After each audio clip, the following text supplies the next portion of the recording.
Ukraine's air defenses were actually successful in shooting down a lot of Russian aircraft. So they backed off of using aircraft. That doesn't mean that they won't try to do that going forward. But at least to date, Ukraine has had air defenses that have allowed it to pose such a threat to Russian aircraft that they haven't really been flying. I want to ask you lastly about this designation of crimes against humanity that the vice president announced. She cited horrific things like a 4-year-old girl being raped by Russian soldiers, thousands of Ukrainian children being taken from their families, to say that this constitutes legally crimes against humanity. President Biden has already used the term genocide. Is the State Department working on a genocide determination?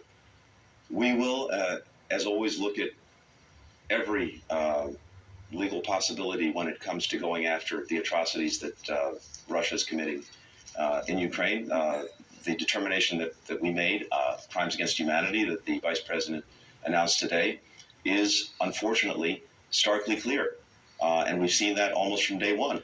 This practice that, as a parent, is almost impossible to fathom, of literally seizing Ukrainian children, sending them to Russia, sending them to centers. There are about 43 of them that we found. There was a project undertaken by Yale University with our support that has documented this, to 43 centers in Russia and some in Ukrainian territory that Russia now holds.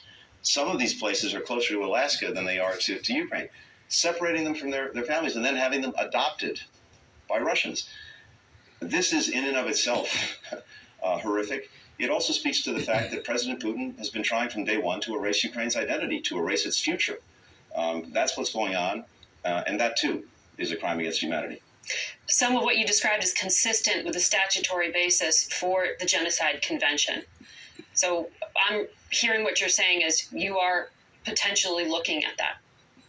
We will look at every possible determination, but we're going to follow the facts and we're going to follow the law. These are very serious determinations, and we will engage in them very seriously. Secretary Blinken, thank you for your time today. Good to be with you. Thanks, Margaret.